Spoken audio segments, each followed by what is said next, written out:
This is a story about clothing. It's about the clothes we wear, the people who make these clothes, and the impact that it's having on our world. It's a story about greed and fear, power and poverty. It's complex as it extends all the way around the world, but it's also simple, revealing just how connected we are to the many hearts and hands behind our clothes.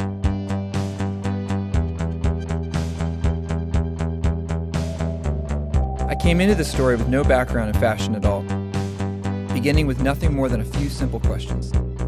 What I've discovered has forever changed the way I think about the things I wear. And my hope is that it might just do the same for you.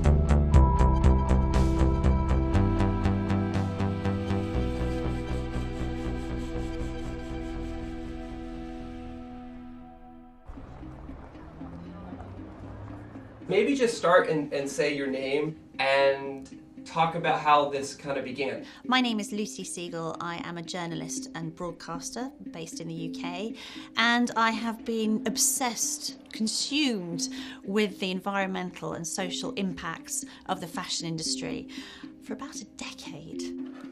Well, I love everything about clothes, you know. I love the poetry, I love the fabric, I love the colors, I love the textures, I love the way that they make you feel. You know, they are our chosen skin.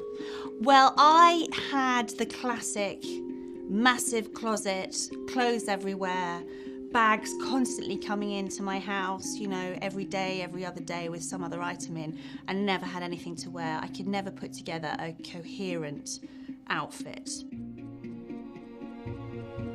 We communicate who we are to a certain extent through clothing, and this is again throughout history. You know, you have the trends at court, you know, again Marie Antoinette making these huge hats. It's always been, it's our personal communication in many ways. That's what interests me, that it is fundamentally a part of what we wish to communicate about ourselves.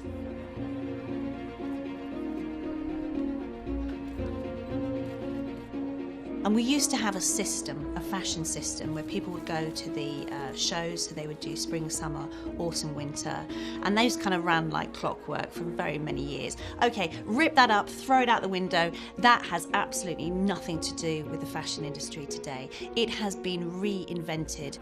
The shift is moving ruthlessly towards a way of producing which only really looks after big business interest. Growing up, I never gave much thought to anything other than the price of the clothes that I bought, usually making choices based on the style or a good deal. Looking back, I learned that for a long time, most of our clothing was actually made right here in America. As recently as the 1960s, we were still making 95% of our clothes. Today, we only make about 3%. And the other 97% is outsourced to developing countries around the world.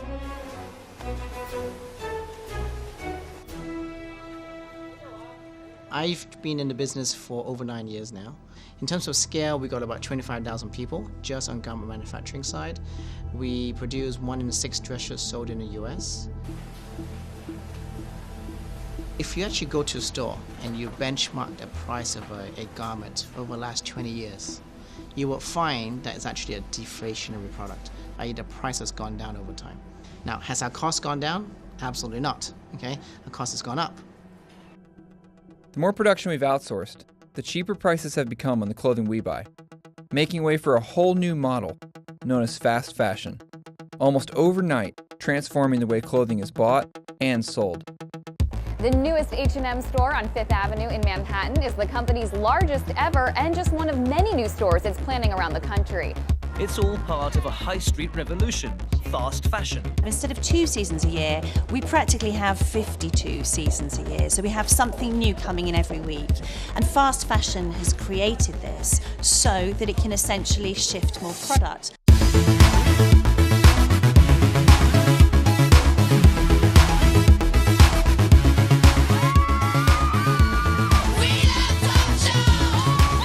This fringe metallic skirt for $39 at Joe Fresh, a brand new store in town. With price tags that might look a little bit more appealing to budget-conscious shoppers. American consumers, they really have grasped the fashion part of H&M, and we know from before that American consumers are very value-oriented. If you match these two together with fashion and value, then you have a recipe.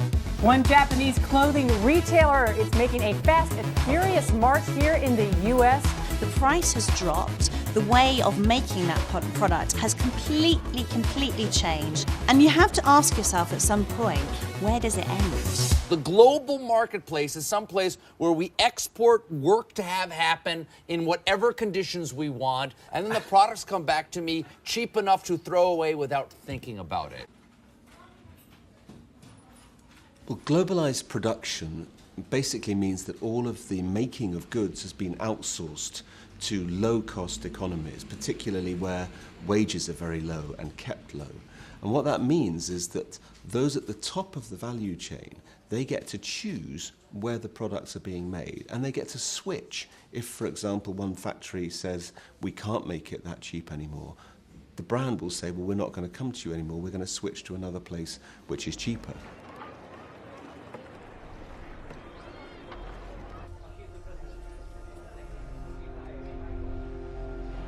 In the West, they're using everyday low price. So every day they're hampering me and I'm hampering my workers. This is how it is.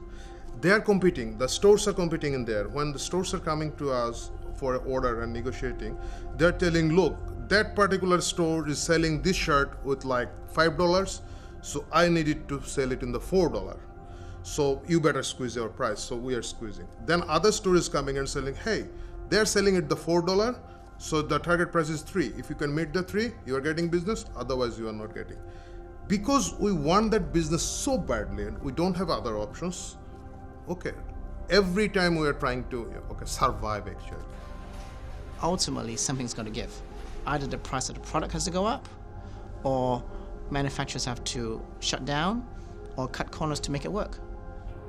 Cutting corners and disregarding safety measures had become an accepted part of doing business in this new model, until an early morning in April, when an event just outside of Dhaka, Bangladesh, brought a hidden side of fashion to front-page news. Well, state media in Bangladesh say an 8-story building has collapsed near the capital of Dhaka, killing more than 70 people.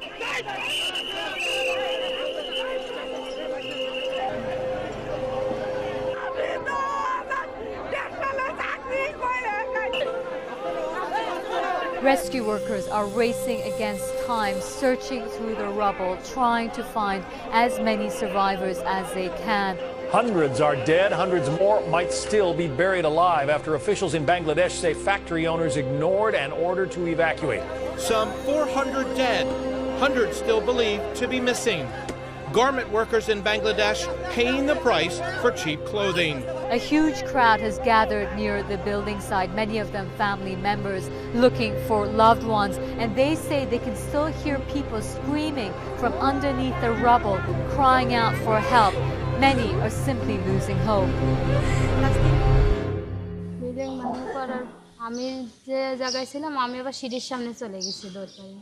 আর অমনি পড়ে গেছে পড়ে যাওয়ার লগে লগে আমার দুই পায়ে চাপা পড়ছে এই সাইডে যে ওয়ালগুলো আছে না ওয়ালে চাপা পড়ছে ওই চাপার তো পাও আমি দেখতেছি কি টান দিয়েও কোনো অবস্থায় আনতে পারুম না তা আমি টানাটানি করি নাই এমনি এখন মাথার মধ্যে কত চিন্তা কত রকম মনে কথা আসতেছে কামতেও পারতেছি না Anybody who like me, had written about problems in the supply chain, particularly for fast fashion, and tried to articulate how the risk was being carried by those who are most vulnerable and the worst paid. You tried to articulate that, but you could never have envisaged that there would be such a catastrophic illustration of what you were trying to say. And Rana Plaza, to me, was like some horror story. 2 weeks after the catastrophe, and the death toll now stands at a staggering 931, making it the worst garment industry disaster in history. I think one of the most profoundly impressing things about the Rana Plaza disaster was that news that the workers had already pointed out to the management the cracks in the building. They'd already pointed out that the building was structurally unsafe, and yet they'd been forced back in. Many survivors are asking how they could have been forced to return to work when management already was aware of the cracks in the building and workers' concerns on the very day of the collapse.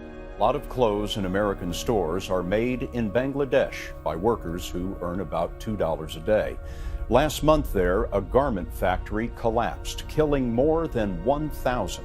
And a few months before that, a factory fire killed more than 100. And as bodies are still being pulled out of the rubble, another factory in Bangladesh caught fire early this morning, killing 8 more people. As story after story of clothing factory disasters kept filling the news, it was now the case that 3 of the 4 worst tragedies in the history of fashion had all happened in the last year. As the death toll rose, so did the profits generated. The year following the disaster at Rana Plaza was the industry's most profitable of all time.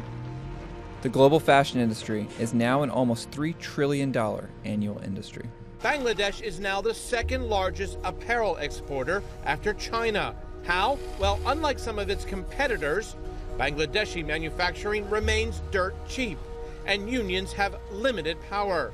The country cornered the absolute bottom of the value chain. Those 1,000 poor girls lost their life because everybody didn't bother, didn't give damn shit, and they just wanted the cheap price and a good profit. It shouldn't be like that. Everybody should take the responsibility for those kids.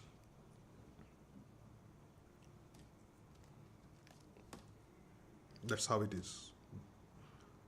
And it might coming more, sorry, but yeah, you know that it's not only the price pressure, it is something ignoring other people's life. It's not. It's not right. It's 21st century. It's a global world we are living, and we just ignore other people's life. How come? This enormous, rapacious industry that is generating so much profit for a handful of people, why is it that it is unable to support millions of its workers properly? Why is it that it is not able to guarantee their safety? We're talking about essential human rights. Why is it unable to guarantee that whilst generating these tremendous profits? Is it because it doesn't work properly? That is my question. Lucy's question sounds like the obvious one, but instead of answering it, everywhere I looked I found people who were constantly justifying the cost because of the economic benefits being generated. So this low-wage manufacturing, or so-called sweatshops, they're not just the least bad option workers have today, they're part of the very process that raises living standards and leads to higher wages and better working conditions over time. Your proximate causes of development are physical capital, technology, and human capital, or skills of the workers. When sweatshops come to these countries, they bring all 3 of those to these workers and start getting that process going. Is it possible that sweatshops are actually good? Yes, horrible, awful sweatshops. The word itself, sweatshop, it evokes terrible images of poor people and children suffering in third world countries, slaving away in awful conditions to make products for us selfish Americans. Thank you. What? Does it bother me that people are working in a factory making clothes for Americans or for, you know, Europeans, or that that's how they're spending their lives? Is that what you're kind of asking me? Yeah, sure. No, I mean, you know, they're doing a job. There are a lot worse things that they can be doing. It is live television, and I will ask you, define sweatshops. Yeah, I think we have to be very clear what we're talking about from the outset. So we're talking about places with very poor working conditions as us normal Americans would experience it, very low wages by our standard, maybe children working, places that might not obey local labor laws. But there's a key characteristics of the type of the ones I want to talk to you about tonight, Kennedy, and that's that they're places where people choose to work, admittedly from a bad set of other options. Well, I mean, there's nothing intrinsically dangerous with sewing clothes. So we're kind of starting out with, you know, with a relatively safe industry. It's not like coal mining or natural gas mining or, you know, a lot of things that are much more dangerous. So sweatshops jobs look like horrible working conditions and wages to anybody in the West who's wealthy enough to own a TV and watch your video. But we have to keep in mind that the alternatives available for these workers aren't our own alternatives. They're much worse than our alternatives, and they're usually much worse than the factory job that the worker has. Low wages, unsafe conditions, and factory disasters are all excused because of the needed jobs they create for people with no alternatives. This story has become the narrative, used to explain the way the fashion industry now operates all over the world. But there are those who believe that there must be a better way of making and selling clothing that does generate economic growth, but without taking such an enormous toll. So we don't know yet how long this embroidery is taking. Do you think you could ask Shantu just roughly how long that whole panel is taking? Because I guess we'll see it later on in the FOB price breakdown, but it would be great to know, wouldn't it? So I'm Safia Mini. I'm founder and CEO of People Tree. And People Tree is a fair trade fashion brand that started over 20 years ago in Japan. You were worried that we had a bit too much navy. What are you feeling now? Because we did put more black into SS14, and that has worked really, really well with Orla's designer collaboration. Have we got enough black print in the collection? Well, we've lost that abstract dust print, this one here, in the black. But I think this pink will be really... I think it's one of those prints that everyone's a bit nervous of, but actually will do well. I think most fashion brands start with a concept of a collection or a look. They don't tend to think, who is going to make the product and how can I ensure that producers or suppliers are going to eat.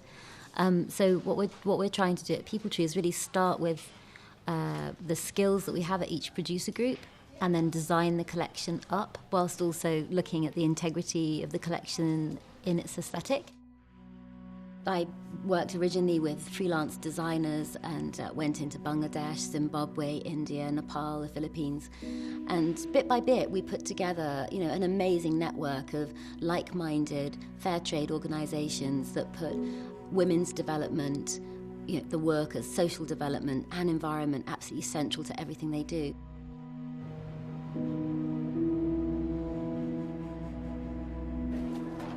One, two, three.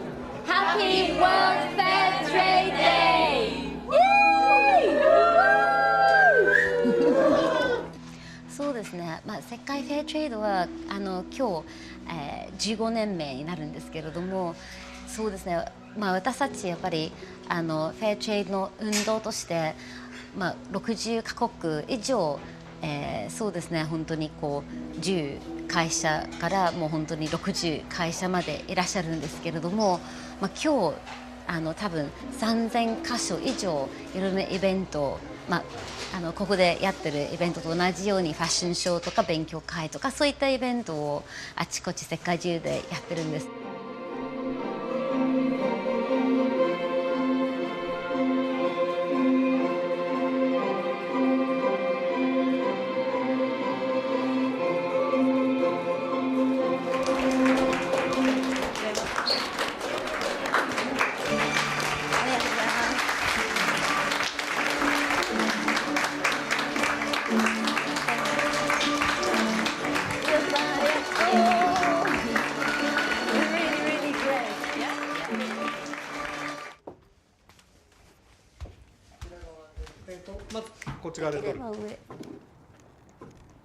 体もう少し私の方に向いてもらえますか？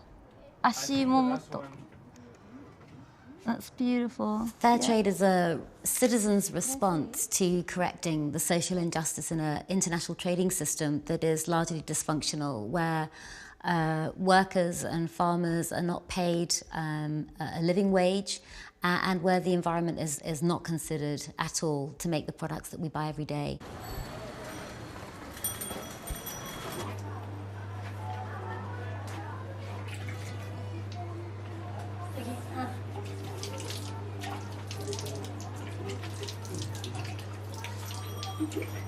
আমার নাম সীমা, আমার বয়স এই 23 বছর।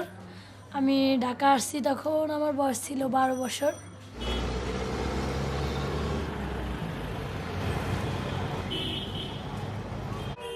Shima is one of about 40 million garment factory workers in the world. Almost 4 million of these workers are here in Bangladesh, working in almost 5,000 factories, making clothing for major Western brands. Over 85% of these workers are women, and with a minimum wage of less than $3 a day, they are among the lowest paid garment workers in the world.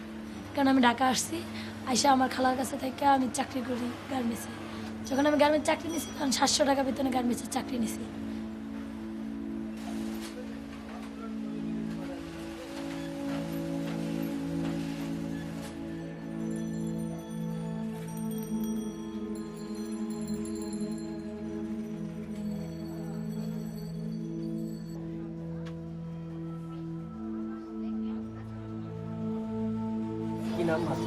আমার মেয়ের Nadia Akter.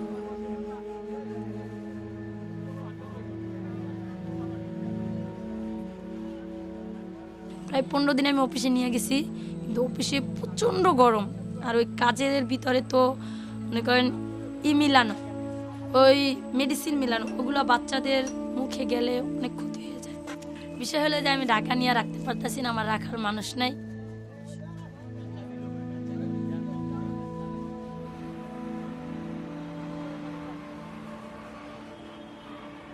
The workers must not have any kind of distrust on their owners.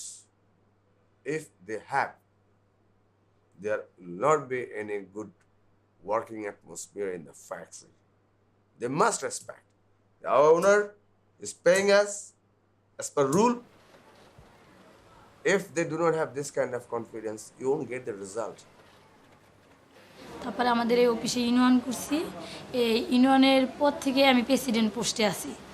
তখনই স্যারের সাথে মানে রাবিনামাটা জমাও দেওয়া হয়েছে, স্যারেরা রিসিভও করছে।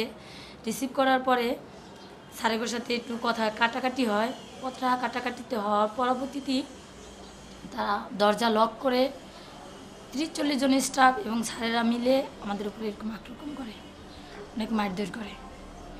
এবং সাথে চেয়ার ছিল, তারপর মনে করেন যে ওই লাঠি ছিল, স্কেল মিস্কেল ছিল, সিজার মিজার ছিল, এগুলো দিয়ে। এবং বেশিরভাগই আমাদের অত্যাচার করছে, তারা শুধু লাথি মারছে, ঘুষি মারছে এবং ওয়ালের সাথে মাথা বাইরে এসে বেশিরভাগই বুকে এবং তলপেটে এদিকে আমাদের অনেক আঘাত করছে স্টাফরা মিলা।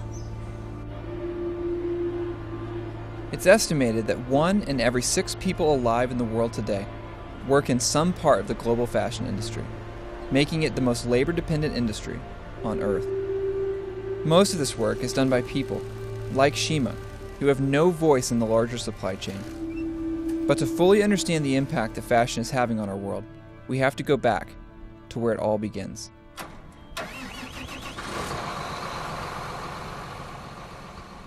My grandparents settled out here in the 20s. And so this is a part of my heritage. People ask why I'm an organic cotton farmer. It's because I don't know any better.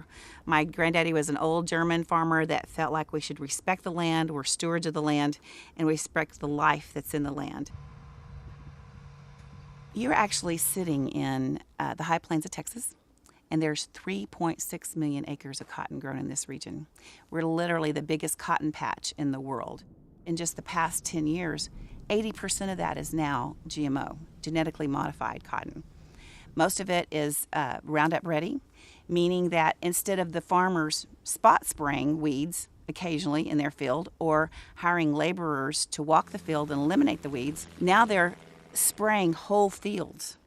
Cotton produces the fiber that's responsible for most of the clothing worn by the world today. And as our appetite for fashion grows, the cotton plant itself is being re-engineered to keep up. There's been this big drive towards the industrialization of agriculture, the intensification of agriculture. So instead of the old forms of farming, which were very much in tune with nature, they were linked to the cycles of the natural year and the seasons, what you see now is an intensification where the land is almost reconsidered as if it was a factory. What you've created is this general practice of we treat millions of acres the same. We put a dose of chemical on it all, and that's when you get these big ecological effects that nobody has a grasp of what's really happening. Nature tends to heal itself in small pockets, but when you get this big, broad approach, we really don't know what's going on. For us, it's not reducing the amount of pesticides and chemicals that are going on the cotton. That's one of the big sales. It reduces that. Not in our area where we are spraying millions and millions of acres and dollars of Roundup across the entire South Plains. What kind of impact is that having on our soil with residuals that are left at the microbacterial level? What kind of impact is that having on the people in our communities? Where's the cost on that? Monsanto is proud to be the industry leader in agricultural innovation because of what these agricultural advancements can do to help you double yields for the future needs of the world. We're dedicated to the future of agriculture and providing farmers with innovations that help them produce more and conserve more, while improving the lives of people around the world. Together, we can face the challenges of the next generation and beyond.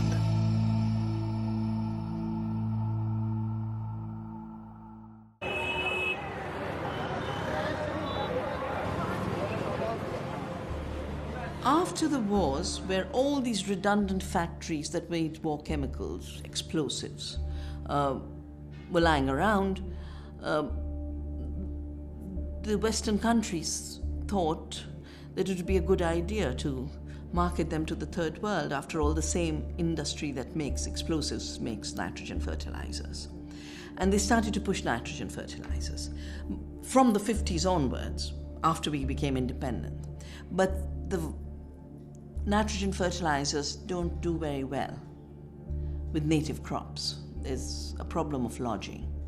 So the whole system then organized itself to redesign the plant in order to take on more chemicals. Bt cotton is a cotton in which a gene has been added from a bacteria to produce a toxin. But the Bt cotton, which is supposed to control a pest, has been offered because it's a way for companies to own the seed. By patenting these genetically modified plants, Monsanto has become the largest seed and chemical corporation in history. I wanted to speak with someone who had worked with the company, and I got word that a former managing director for India was willing to talk. One of my close friends who was in the research division working on these modified crops, he came to my hotel for a drink. We were sitting and having a drink, and after a few drinks he told me, "Hey Jack, we're going to change the type of business you're doing in India." I said, "What do you mean?" "We are going to get into seeds business. And we are going to make the seed business on all crops so that we have the monopoly on seeds. And every farmer has to come to us to buy seeds every time." That rang a bell in my mind. If a poor farmer is to go to Monsanto to buy seeds every time, and such expensive seeds, at that time there's no idea of Bt at all for me. Genetically modified seed was not in my mind. Even seed monopoly is something very bad. So farmers get into debt when they get the seed because of the high cost, 17,000% more. They get into deeper debt because it doesn't deliver on the promise of controlling pests, so they have to buy more pesticides. The tragedy with chemicals, whether it's fertilizers or pesticides, is that they are what has been called ecological narcotics. The more you use them, the more you need to use them. For a while, the yield of the single commodity climbs and then it starts to decline because you have contaminated the soil.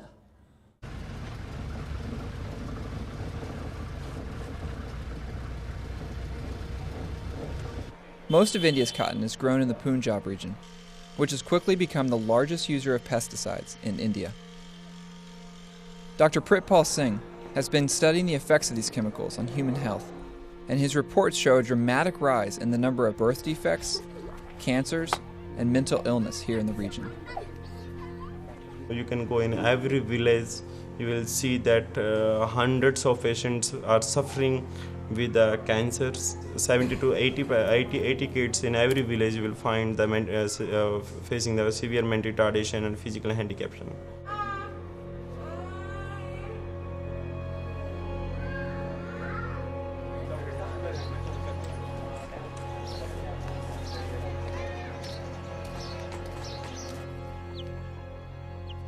Companies, fertilizer, pesticides, they are totally refusing the after effect of the pesticide and fertilizers. And this is the, you can say, classical symptoms of the toxicity. In one village, there is 60 mentally-retarded kids like this boy. So it will be very dangerous phenomena in the Punjab. And pupils, farmers, and labor, there is small farmers and maximum the labor means, so they can't afford now treatment. Ultimately, they have accept to the death of their kids, and they are waiting the death of their kids. Mother is waiting for the death of this boy. Companies that make the GM seeds and make the chemicals are the same companies, and they're also the same companies that make the medicines which they are not patenting. So you get cancer, there are more profits. For them, it's a win, win, win, win, win.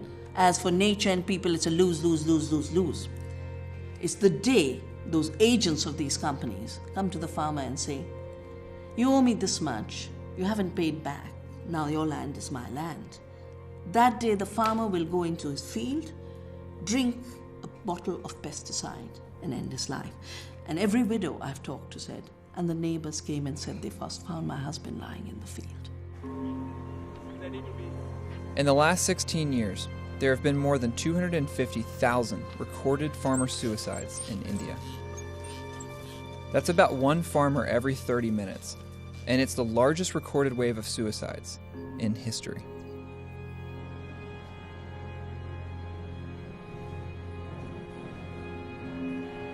As it becomes clear just how much of an impact fashion is having on our world, there is an increasing amount of research to suggest that it's also having a growing effect on us, the people buying these clothes. What we now know 20 years later and hundreds of studies later is that the more that people are focused on those materialistic values, the more that they say that money and image and status and possessions are important to them, the less happy they are. The more depressed they are, the more anxious they are. We know that all of these kinds of psychological problems tend to go up as materialistic values go up. Now, that's really at odds with the thousands of messages that we receive every day from advertisements suggesting that materialism and the pursuit of possessions and owning stuff is what's going to make us happy. It's important to understand that advertising is a species or a category of propaganda. We think of propaganda as a totalitarian thing, very grim, loudspeakers, chanting crowds and so on. Or we think of Hitler.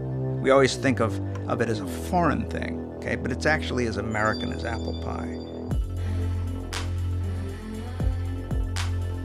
Well, the reason that advertising works is because the smart advertisers, at least, are trying to tie the consumption of their product to a message that suggests that your needs will be satisfied by consuming this thing.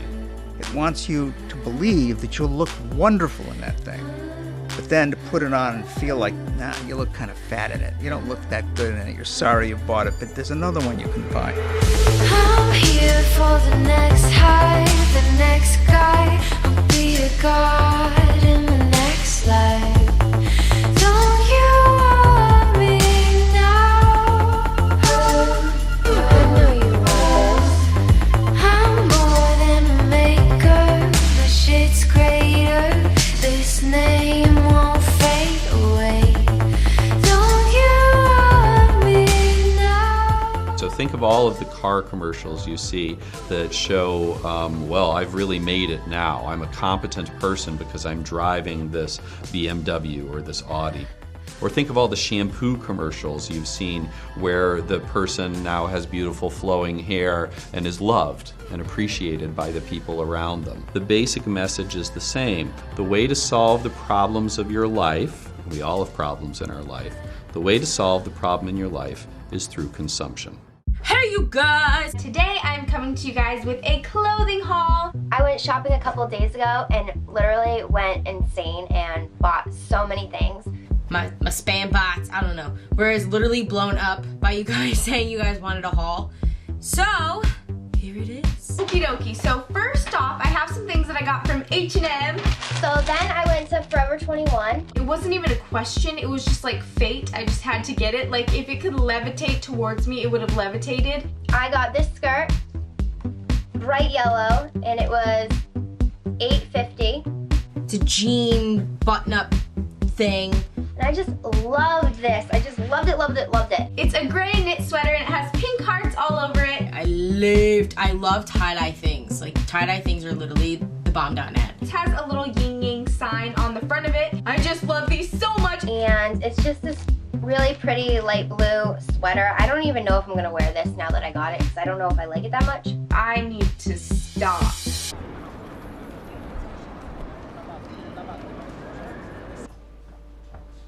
I try to understand better why people doesn't realize that they are becoming poorer and poorer, and I ask myself, okay, but what has changed instead of when I was young? And fashion is something that has dramatically changed. I was able to buy 1, 2 t-shirts, 4 t-shirts, for example, a year. Now, I mean, also my children, they used to buy every party, I mean, they buy a t-shirt.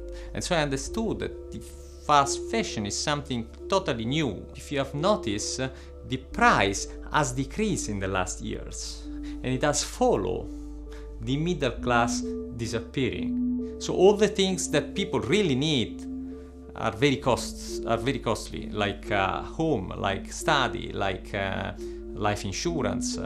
On the other side, there is a sort of consolation part of their life.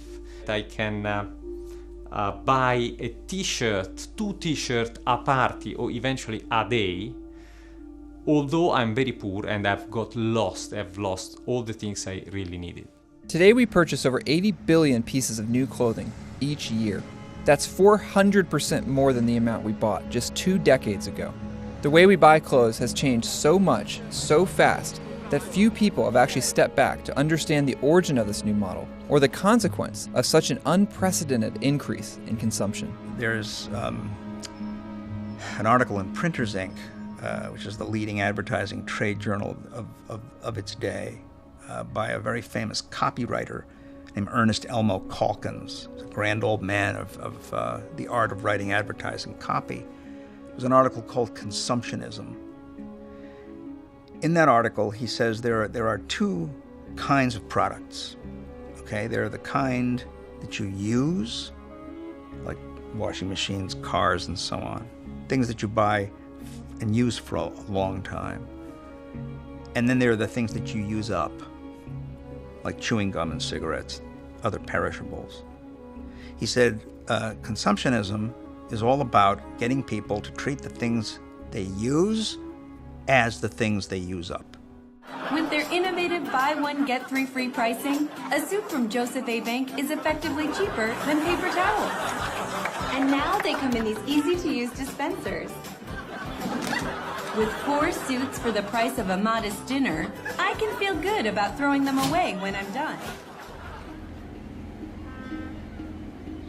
You just have to look at landfill, and you can see in landfill that the amount of clothes and textiles being chucked away has been increasing steadily over the last 10 years as the sort of dirty shadow of the fast fashion industry.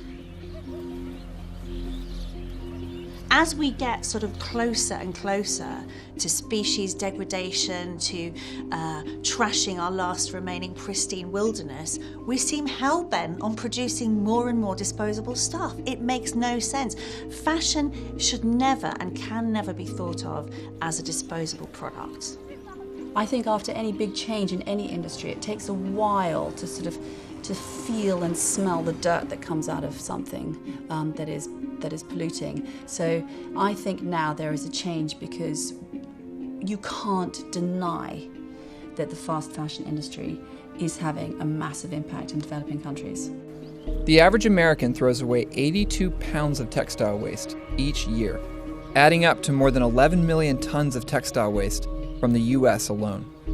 Most of this waste is non-biodegradable, meaning it sits in landfills for 200 years or more while releasing harmful gases into the air. The sheer amount of cheap clothing, even though people feel perhaps somehow that they're offsetting by giving to charity. You know, the journey of a t-shirt donated to charity is unpalatable in itself.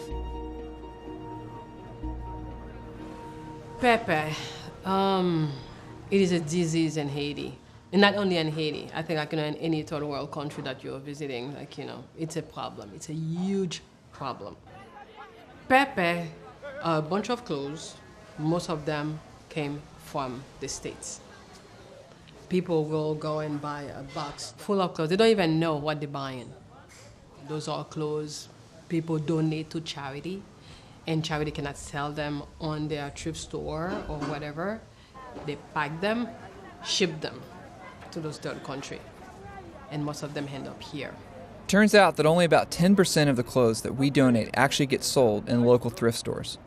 And as we're going through our clothing faster and faster, now more of it is being dumped into developing countries like Haiti. As the amount of secondhand clothing coming into Haiti has increased, the local clothing industry here has disappeared. Once a proud local tailoring sector, Haiti now produces mostly cheap t-shirts for export to America. Parce que autrefois, les wap travail, ou te konwe yon moun ki vin apprendre. Un moun te capable vin apprendre, vin dire bon, wap montre me faire couture. Et puis ou montre il connaît à l'aide de couture là, il pral joindre un travail pour le faire. Mais kounya là, moun nèg doit fin apprendre ni, mais il pas joindre espace pour le passer. So I'll tell people, stop buying things that is not good, that is costing like $10. You're going to go on a bar, you're going out today, you just go to a store and buy yourself a dress for $10 because it costs $10, I don't need to throw it away. And tomorrow you're going to do the same thing over and over and over again. As awareness of fashion's impact on our world is growing, there are key leaders in the industry who are beginning to question the impacts of a model built on careless production and endless consumption. At Patagonia, we hate the word consumers. We've got to find a better word. We prefer customers, and we prefer also customers who recognize the impact of their consumption. They recognize that as consumers, they're part of the problem. We are hopeful that we can encourage our customers to join us in really questioning consumption. Because without a reduction in consumption, we don't feel that we'll really collectively find a solution to the problems we face that are collectively, year by year, resulting in the continued decline of the health of our planet. I mean, the fashion industry just needs to think. It needs to just stop and sort of look at how it's been working in a conventional way and just sort of question it, challenge it, and that's, for me as a designer, that's the most exciting thing that I do now. More exciting than saying, oh, I love this color this season, or this is the silhouette or the hemline. For me, a way bigger challenge and excitement is actually looking at my industry and saying, you know what, I'm gonna try and do it in a way that is not as harmful to the planet. Business through advertising has pulled society along into this belief that happiness is based on stuff, that true happiness can only be achieved with, an annual, seasonal, weekly, daily increase in the amount of stuff you bring into your life. That we want to encourage our customers to think twice about those assumptions, to understand where they came from, and through that understanding to know that we can all together, we can change how this is done. The customer has to know that they're in charge. Without them, we don't have jobs, you know, and that is really important. So you don't have to buy into it. If you don't like it, you don't have to buy into it. I love the embroidery, Shantu. The embroidery is really nice. Don't you think we should have the embroidery on both sides? I think we should definitely add the embroidery here as well. I think it looks a bit mean to have it just on the front, so let's have it on the sides too. It won't add much cost. It's not so dense, is it? What do you think? Swallows is a fair trade fashion business, but it's also a development society, so it helps more than 3,000 people in this village. I come here every 4 months. We call them production trips, and we're working with the producers, trying to find out, you know, what are the barriers to making a great product and to getting it to the market. And we're also doing fair trade capacity building, so looking at, you know, what are the obstacles to delivering more social benefit or improving, you know, the environmental protection in these areas. For me, this is about partnering. This is about finding creative solutions together with the team here, and really listening to what their problems are and finding a way that works together.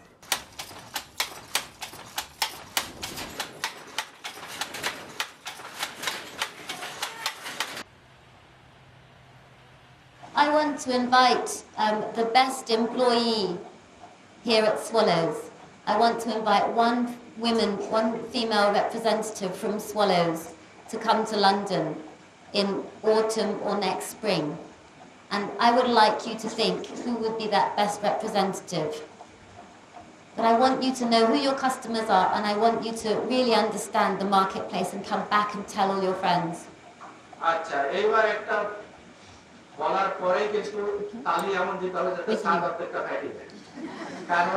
সবচেয়ে ভালো একটা সংবাদ এখন দিতে যাচ্ছে বড় তালে দিয়েন কিন্তু আগামী বছরে আপনাদের ভিতর থেকে যে সবচেয়ে ভালো সুনামের কাজ করেছে এরকম একজনকে লন্ডনে নিয়ে যাব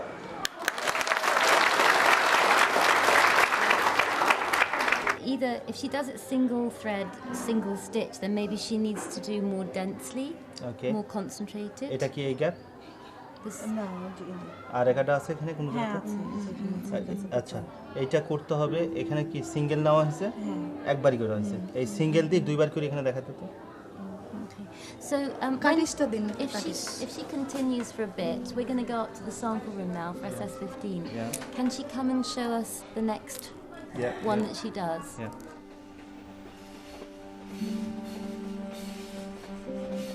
I kind of hoped that people tree wouldn't be necessary.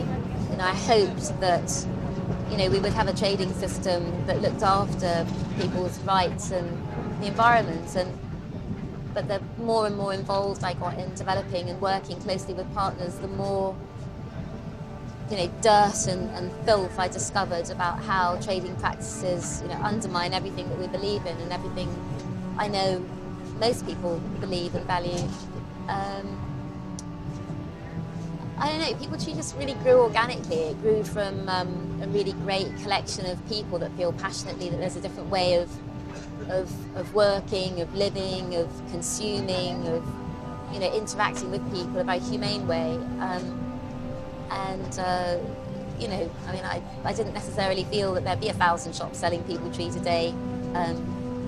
And I see that there's so much more that we need to do. So I think it's not just about, you know, creating jobs for the 7,000 people that work for People Tree. It's also about being a catalyst for change, you know, within the industry and proving the model works.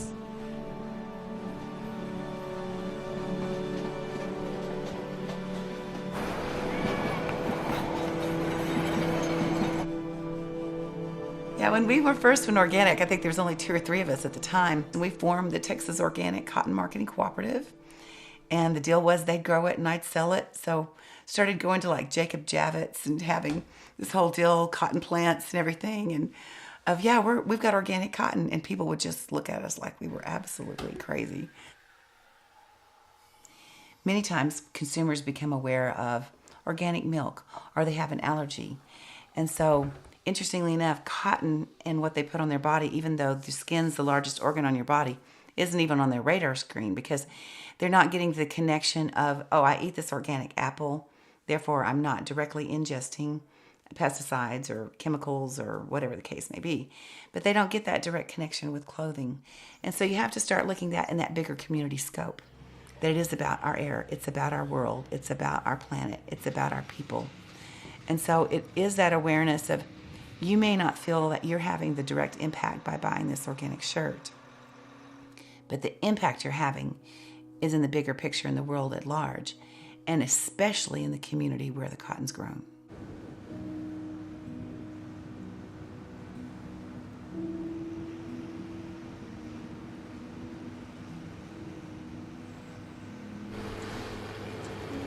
As the hard freeze comes, as organic farmers, we wait for that freeze because that literally defoliates, takes the leaves off the plant so that when we harvest, the bolls open that are mature and it leaves the cotton here and you can see it kind of comes out in sections. So this machine that's coming is called a cotton stripper, and it's called a cotton stripper because it literally comes along and strips, use kind of fingers, and it literally strips all of the bolls off of this plant. So when you look over there, you can see the harvest has been there and it's taken all the plants off.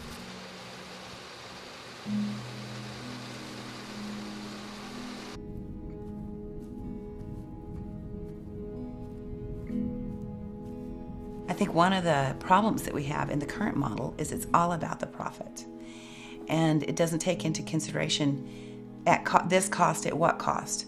The cost of polluting the water, the cost of labor, the cost of bars on the window that people die when a fire breaks out in the factory, the cost of farmers that don't have access to education and health care.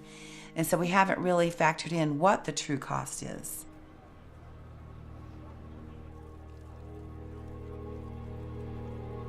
Kanpur is situated along river Ganga, which is the holiest river, and it's also very important for 800 million Hindus, and also it serves as lifeline of North India. So this river is being polluted and killed by the leather factories of Kanpur. With growing demand for materials like cheap leather, Kanpur is now the leather export capital of India.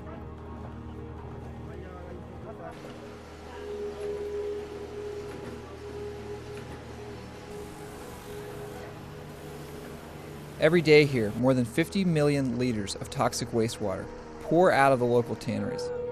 Heavy chemicals used to treat the leather, like chromium-6, flow into local farming and even drinking water. In places like Kanpur, far from the eyes of the world, major Western brands are able to source cheap materials while avoiding all accountability for the growing cost to human health and the environment.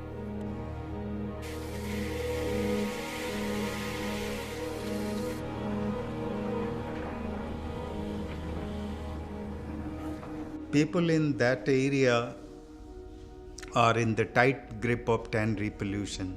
The local environment is contaminated, soil is contaminated, the only drinking water source, groundwater, is contaminated with chromium.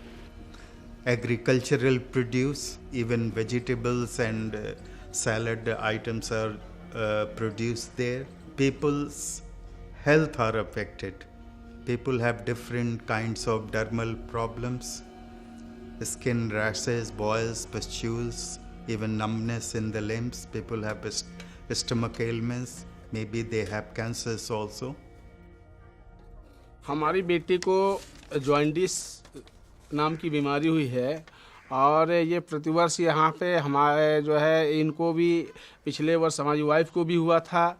इस पूरे इलाके में जितना भी हमेशा एक घर छोड़ के दूसरे घर में अक्सर जो है दर्जनों लोग जो है हर गांव में बीमार होते हैं जॉइंटिस से। वो उनका बहुत पैसा खर्च हो जाता है और ज़्यादातर लोग 90% लोग जो है ये समझ लीजिए कि खून की कमी एनेमिक रूप से जोड़ते हैं, क्योंकि जो क्रोमियम है वो सीधे लीवर पे अटैक करता है और जब लीवर कमज़ोर होता है You can have the best of materials moving into the high-end fashion market in Milan or Paris or London, but there has been so much of work which has gone behind it, and so much of chemicals has gone into it. The effluents have been discharged into so many rivers. But we are only looking at that point of time into the finished product. We need to step back and think about it. Fashion today is the number 2 most polluting industry on Earth, second only to the oil industry. The alarming thing is that not only is fashion using a huge amount of natural resources and creating staggering environmental impacts, these natural resources and this impact is often not even measured. Because they've been so abundant, these resources, it's been assumed that they're going to be there forever. So I think business has not accounted for them because it's only since the 1950s that we've really had this industrial expansion at such a rate that we started to see exponential growth and exponential use of natural resources. The first economy on which our lives rest is nature's economy. Nature has an economy. That economy is huge. It's not counted. Then we have people's economy, women working, weavers working, farmers growing. And that was made invisible through this construct, first in the Depression and then during the war years, of the number called the GDP, the gross domestic product, which measures only that which is traded and has become a commodity. A lot of the resources that we use to make our clothing are not accounted for in the cost of producing those clothes. So when it has water that's used to produce clothing, land that's used to grow the fiber, chemicals that are used to dye, those things all are inputs, and as inputs they cost something, and they also give outputs. In some cases good outputs, the clothing themselves, jobs, but in other cases bad outputs like harmful chemicals or greenhouse gas emissions, and those things have costs as well.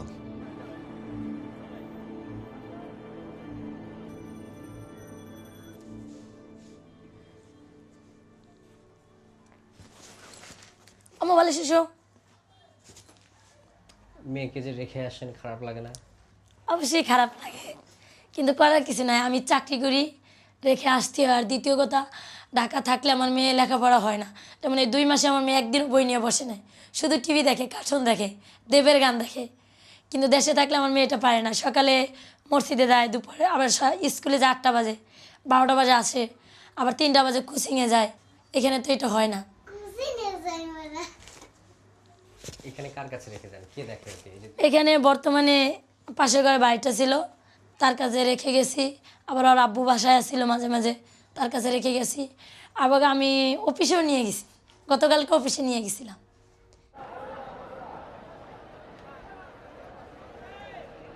The same low wages that have made places like Bangladesh so attractive for brands to do business have left millions of workers here working incredibly long hours, unable to afford to keep their children with them, even in the city's worst slums. In order to give their children an education and the chance of a better future than life in the factories, many garment workers here, like Shima, are leaving their children to be raised by family or friends in villages outside the city, only getting to see them once or twice a year.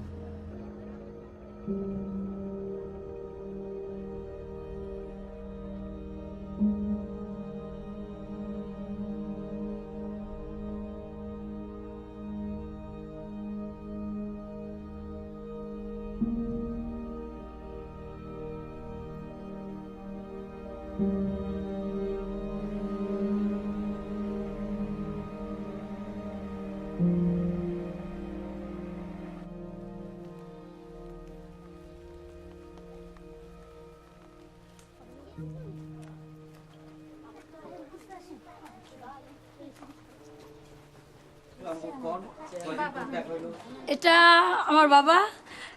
1 বছর পরে আমার বাবার সাথে আমার সাথে পরিচয় এবং দেখা। তাছাড়া হয়তো মোবাইলে একটু যোগাযোগ হয়, কিন্তু দেখাতেও না। আজকে 1 বছর পরে দেখলাম। এটা আমার আম্মা। হ্যাঁ, 1 বছর পর আম্মার সাথে পরিচয়।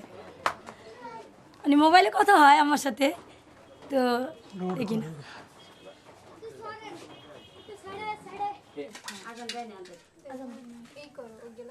যে কজন রোজা আফা এই কজন প্লিজে দইগুলো উঠাই দাও হ্যাঁ আর 4 চামচ দিয়ে দাও যে কজন রোজা আপনারা আর ওই যে দুইজন বড় রোজা আছে তাদেরও দিবেন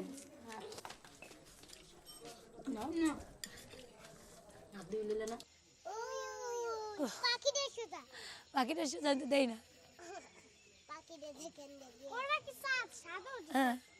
কোন জায়গায় এদিকে না না এদিকে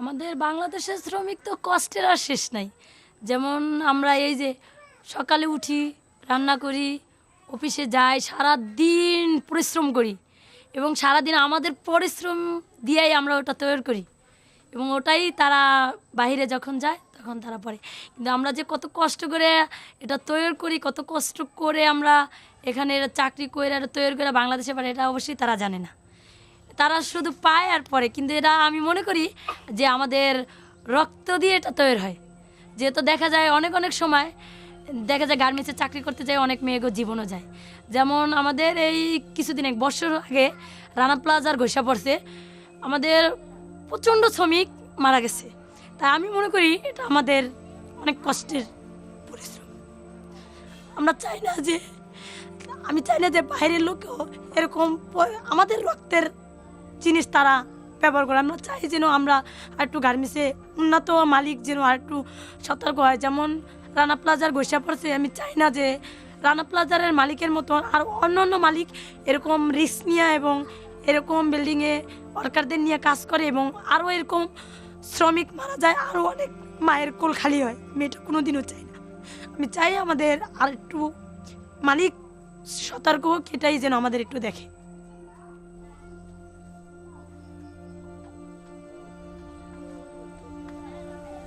You know, we are actually profiting from their need to work, to use them as slaves.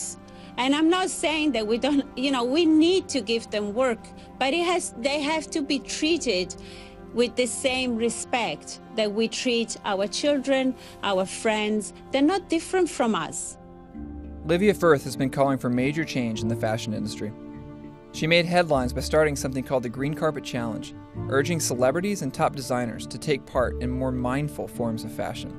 She runs a sustainability consulting firm called EcoAge and had just been invited to speak at a conference on the future of fashion.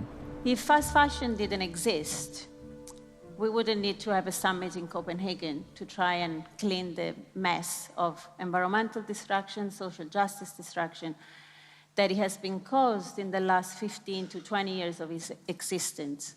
Fast fashion wants to produce fast, so the garment worker has to produce faster and cheap. So the garment worker is the only point of the supply chain where the margin are squeezed. And you have these huge, you know, companies going to the factory in Bangladesh, place an order for 1.5 million jeans for, you know, 30 cents each, 50 cents each.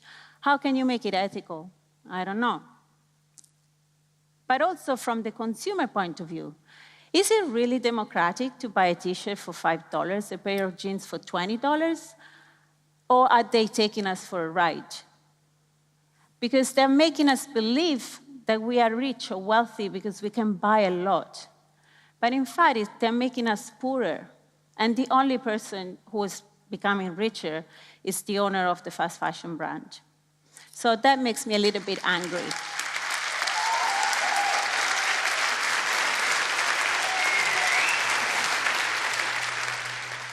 You spoke about a commitment to try and promise a basic living wage. What does that mean? How do you define a fair living wage in Bangladesh? You know, what does that mean? And I have a pilot project in 3 factories, and by 2018, 15% of your factories are going to have that. It's not good enough. It's not. It's very clear for us that what a living wage is something that the workers should say. and that's incorporated in our way of working. How much is it? And that's not for us to say a sum, but we do an assessment all the time. How much is to it? make sure that it covers the basic needs of the workers. So I can show you that later on. H&M has mastered the model of fast fashion, becoming the second largest clothing corporation in history, with annual revenue of more than $18 billion. They are now one of the largest producers of clothing in both Bangladesh and Cambodia. Sadly, along with every other major retailer I asked, they declined all interview requests for this film.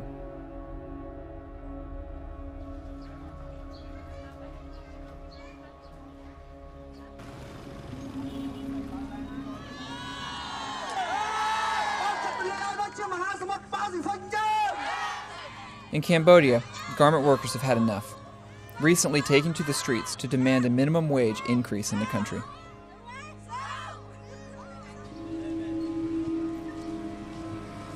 As protests continued, workers were met with violent crackdowns as police began to open fire with live rounds.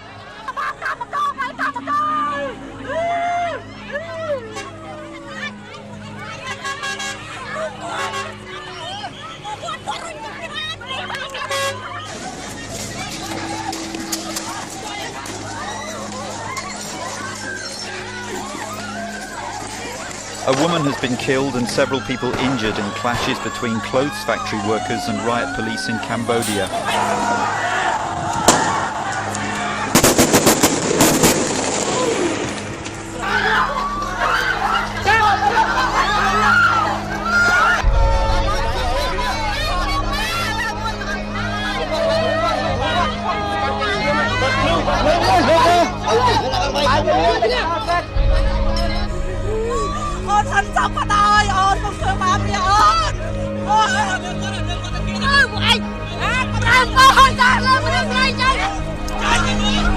For 2 days, Cambodia was a battleground. The city of Phnom Penh. The police, the paratroopers were brought in as if there were war on the street of Phnom Penh. Why? Because workers in the textile industry continue to demand a minimum wage of at least $160. បណ្ដាលឲ្យពួកយើងទាំងអស់គ្នាត្រូវបានស្លាប់ចំនួន5នាក់ហើយនឹងជាប់ឃុំខ្លួននឹង23នាក់ហើយនឹងអ្នករងរបួសនោះវាមាន40នាក់ជាងអញ្ចឹងយើងឃើញថាអាការទៀមទារបស់យើងគ្រាន់តែហូបមកគ្រប់ពេលប៉ុន្តែយើងឃើញថាធៀបពិតរដ្ឋាភិបាលមិនចង់ឲ្យយើងហូបគ្រប់ពេលហើយនឹងរស់នៅដោយថ្លៃថ្នូរបានទេពីព្រោះកម្មករទៀមទាយើងទៀមទាតែរស់នៅដោយសមរម្យនិងថ្លៃថ្នូរប៉ុន្តែធៀបពិតរដ្ឋាភិបាលមិនបានយកចិត្តទុកដាក់នឹងកម្មករទេ Today is the funeral of a factory worker. He was beaten to death. He had suffered a lot before his death this morning. And he had done nothing wrong. He, among his fellow workers, wanted to have better living conditions.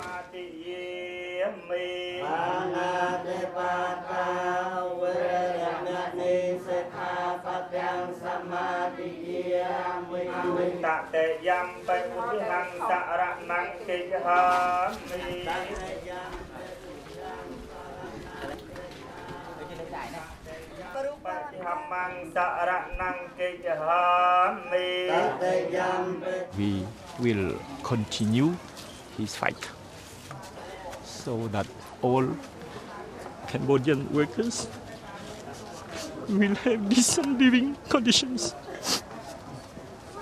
Thank you, sir.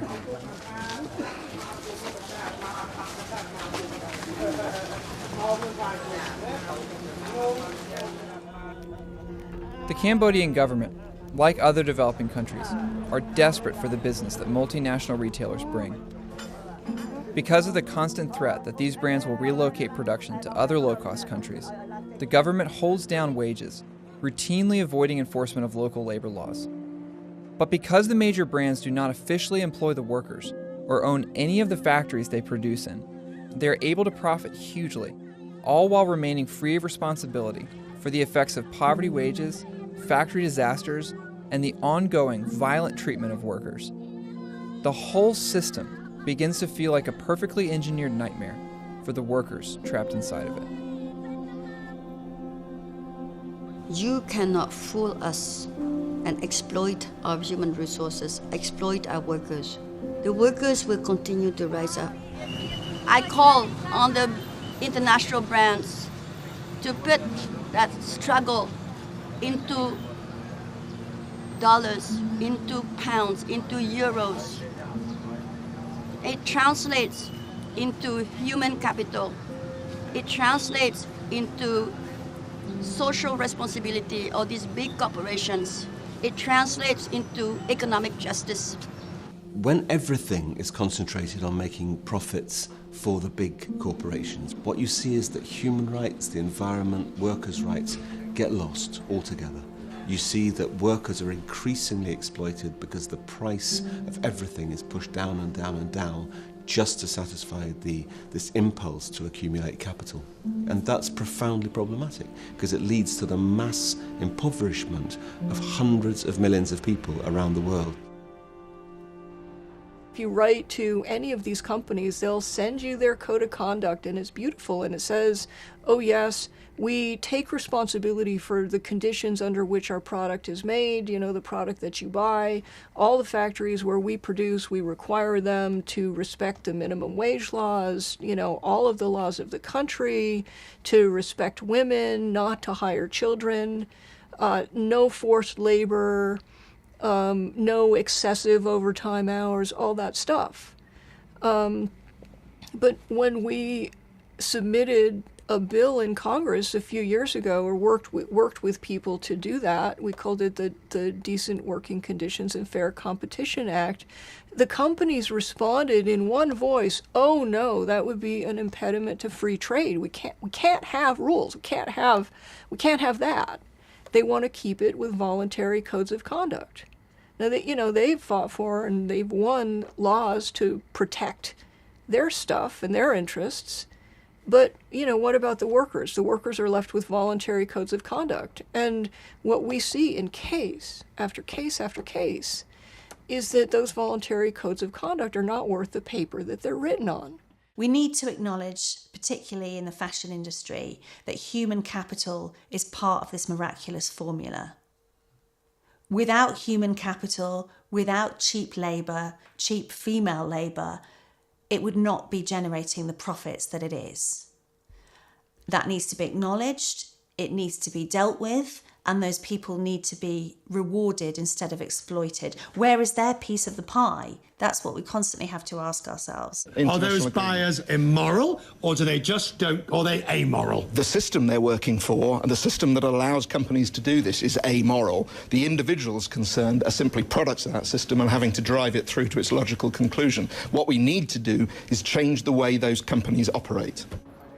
Operating within a system that only measures profit, companies have little incentive to do anything other than to make this quarter better than the last, no matter what damage is caused along the way.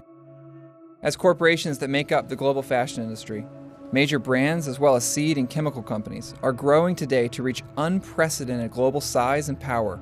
This mandate for profit at all cost is beginning to stand in direct opposition to the values that we share.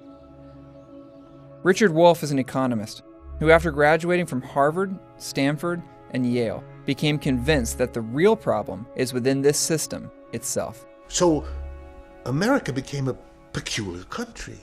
You could criticize the education system to make the schools better. You could criticize the transportation system to make that work better. But you couldn't criticize the economic system. That got a free pass. You couldn't criticize, and if you don't criticize something for 50 years, it rots. It goes to seed. But one of the ways a healthy society works is it subjects its component systems to criticism so that we can debate it and hopefully fix it or improve it or do better. Capitalism couldn't be questioned.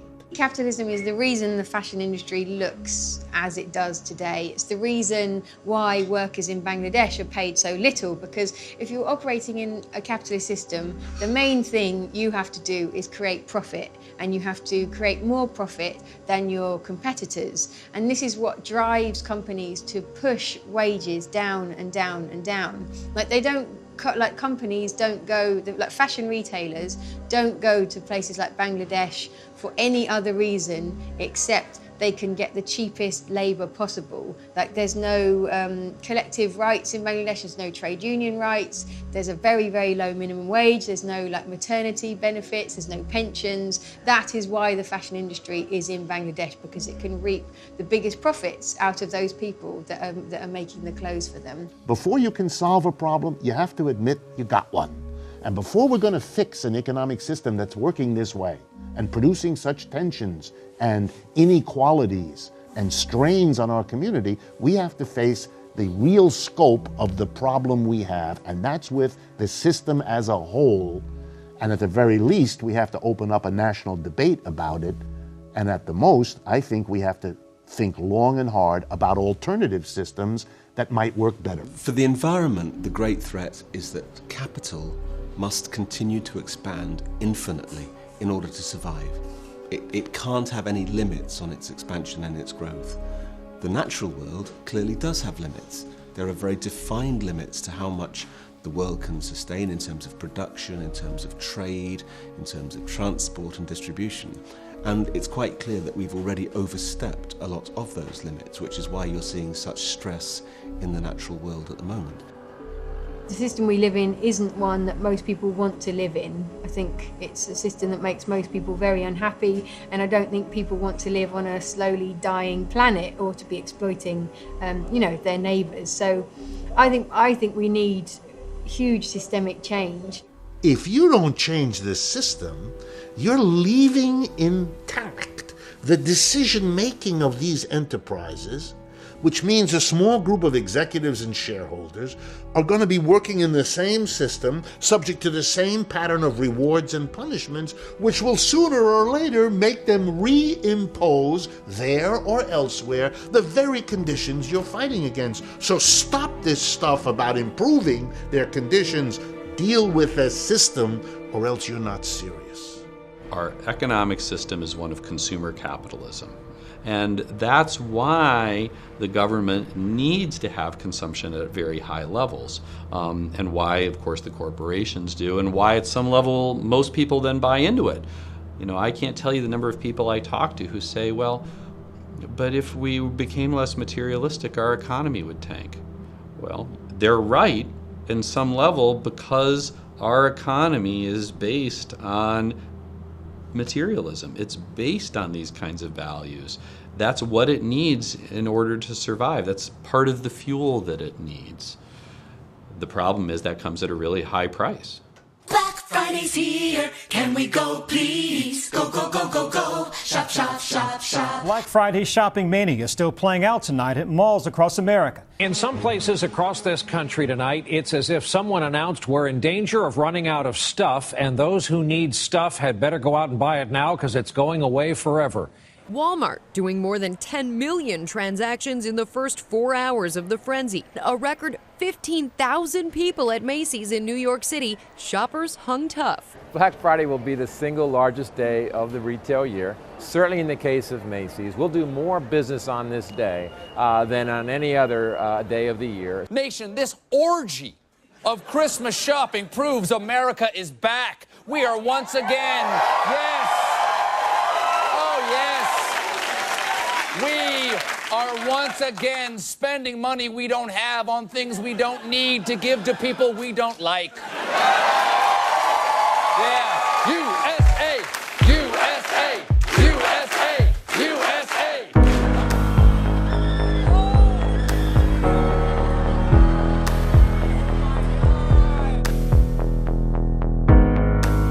I've kept my grip so tight, I won't let anyone get in my way. I want beautiful things, golden rings, and I get what I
সুন্দর সুন্দর ছবি তুলতেছে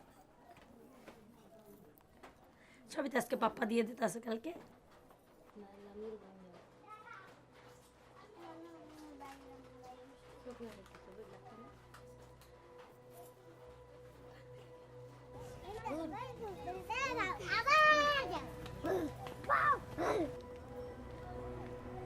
তার থেকে বেশি ভালোবাসা আমার মা আপারা মানে যারাই আছে ফ্যামিলিতে দেয় কিন্তু তখন তারপরও একটা জিনিস ভাবে কষ্ট লাগে যে যে যত ভালোবাসা দিও মানে বাবা মার মতন ভালোবাসা তো কেউই দিতে পারে না ওই জিনিসটা ভাবে অনেক কষ্ট লাগে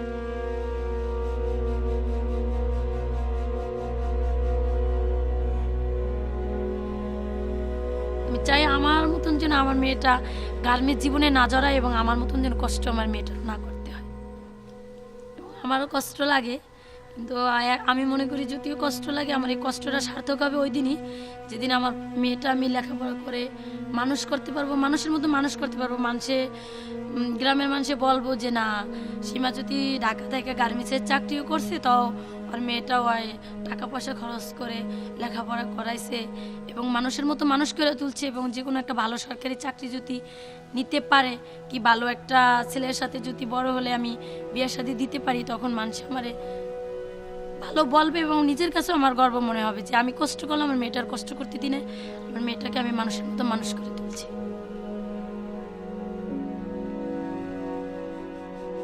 I grew up on a farm, married a guy that grew up on a farm, and those of us living on the farm and live there, it needs to be safe for us too. And the new chemicals that were coming out and the intensity of the use was just continuing to increase. And then in 2005,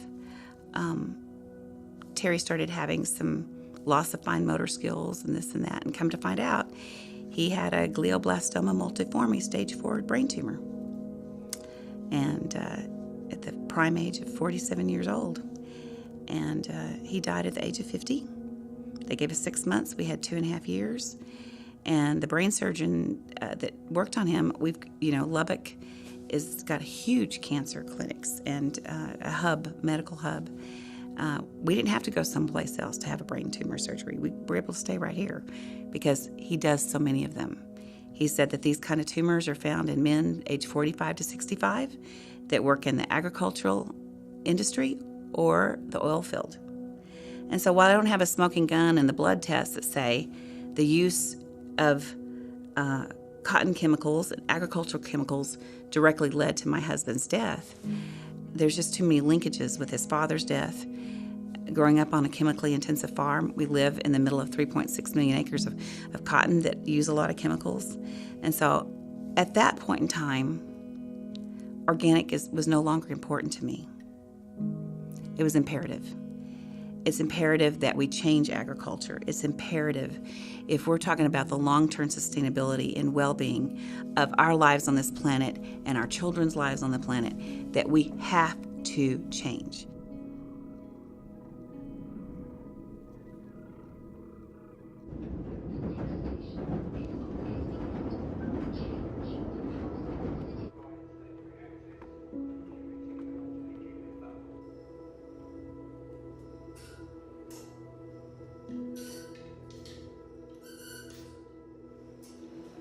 This is the beginning of a turning point, not just for, a responsible way of doing fashion, but for a new way of doing capitalism, for a new way of doing economics. I'm sure that we will see a significant change over the next 10 years. Whether it's in time or not is another question. Martin Luther King Jr., at a speech in a Brooklyn church, he said that what America needed was a revolution of values. It needed to stop treating people like things. It needed to stop treating people in ways that were just about profit, but instead to treat people in a real and human way. My God, we can do better than this. If what we want is to spread, as I would argue we do, spread industry around the world, not concentrated in one place. Let the benefits be shared globally, then let's do that in an orderly, reasonable, careful way. We need to recognize that capital is just money. Money is a means, and people should be accountable for how it's used. We need to celebrate the creative power of human beings, and we need to talk of creative work. We must stop talking about labor. We need to look at the land as not a commodity to be speculated on and traded, but as the very basis of our life, as Mother Earth.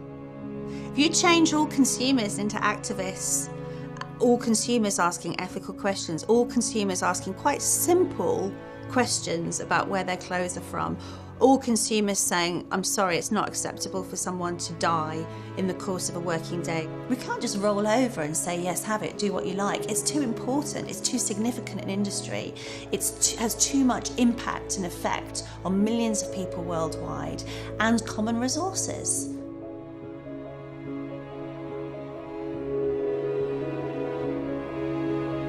Will we continue to search for happiness in the consumption of things? Will we be satisfied with a system that makes us feel rich while leaving our world so desperately poor? Will we continue to turn a blind eye to the lives of those behind our clothes? Or will this be a turning point, a new chapter in our story, when together we begin to make a real change, as we remember that everything we wear was touched by human hands? In the midst of all the challenges facing us today, for all the problems that feel bigger than us and beyond our control, maybe we could start here with clothing.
you.